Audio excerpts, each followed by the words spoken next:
कहते हैं दूध का जला छाछ भी फूंक फूंक कर पीता है, पर शायद बीजेपी के राजनेताओं को ये बात जल्दी से समझ नहीं आती। उसके लिए पिटना पड़ ही जाता है। नमस्कार, मेरा नाम है राज शर्मा और आप देख रहे हैं SKL न्यूज। मंदिर में जाओगे तो प्रसाद जरूर मिलता है। कुछ ऐसा ही राजस्थान में भारतीय जनता पार्टी अनुसूचित जाति मोर्चा के प्रदेश अध्यक्ष कैलाश मेघवाल के साथ भी हुआ। पर वो मंदिर न जाकर श्री गंगानगर में प्रदर्शन करने गए और वहां प्रसाद मिल ही गया।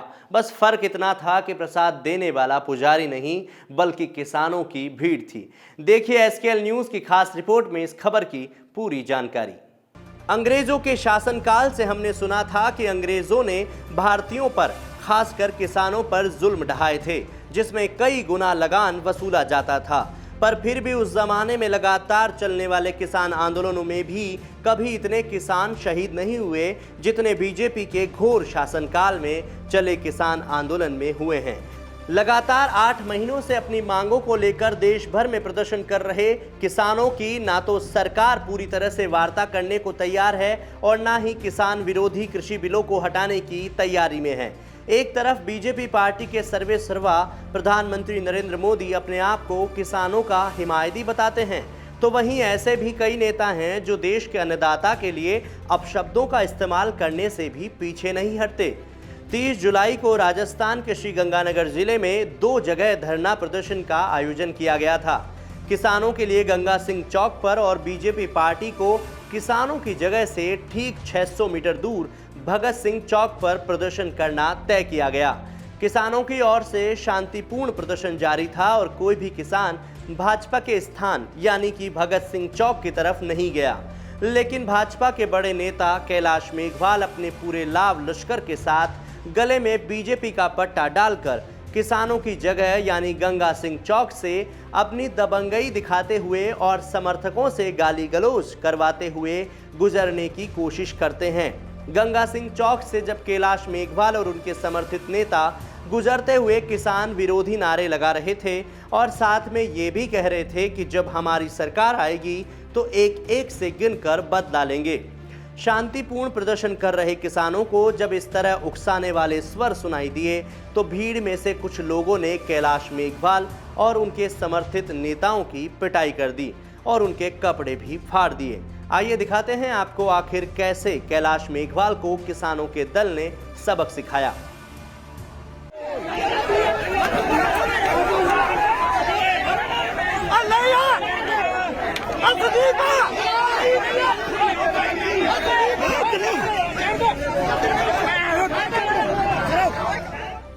देश के लिए अन्न उगाकर देशवासियों के भूखे पेट को भरने वाले किसानों की छवि बिगाड़ने की बीजेपी के नेताओं की तरफ से हमेशा कोशिशें होती रहती है। कभी उन्हें गुंडा मवाली तो कभी खालिस्तानी और आतंकवादी जैसे शब्दों से संबोधित किया जाता है। तो अपने आत्मसम्मान के लिए किसान फिर क्यों ही चुप बैठेगा और इसी तरह जुबानी तीर चलाने वालों को अपने तरीके से जवाब देकर सबक भी सिखाएगा। बिगड़ती बोली और फिसलती जुबान ही राजनेताओं की धूमिल होती छवि का कारण है और ऐसा नहीं है कि इसका खामियाजा आज ही भुगतने को मिला है।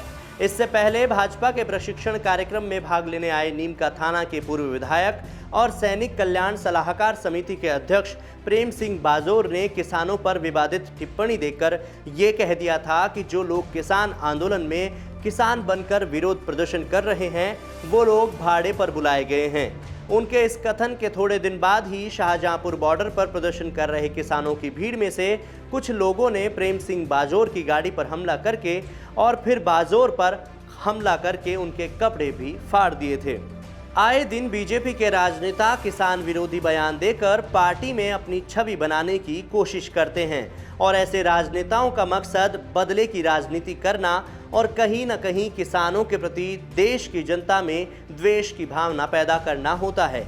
हरियाणा के मुख्यमंत्री मनोहर लाल खट्टर ने भी किसान आंदोलन के दौरान किसान नेताओं के बारे में कहा था कि किसान नेताओं का मकसद राजनीतिक है, उनका किसान हितों से कोई वास्ता नहीं है।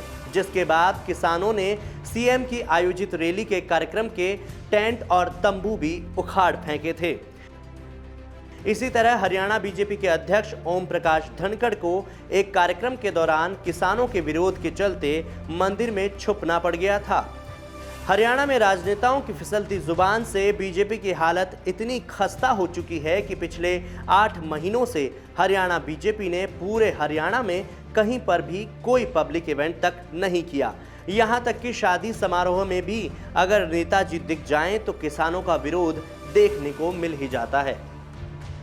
अगर इसी तरह से भाजपा के राजनेताओं के द्वारा जुबानी जंग चलती रही तो वो दिन दूर नहीं जब हरियाणा बीजेपी की जैसी हालत देश में एक छत्र राज कर रही बीजेपी की हो जाए, जहां राजनेताओं को जनता के बीच आकर कुछ भी बोलने से पहले 10 बार सोचना पड़ जाए।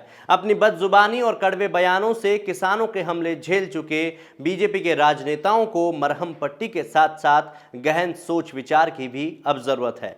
फिलहाल के लिए इतना ही। आप देखते रहिए SKL न्यूज़।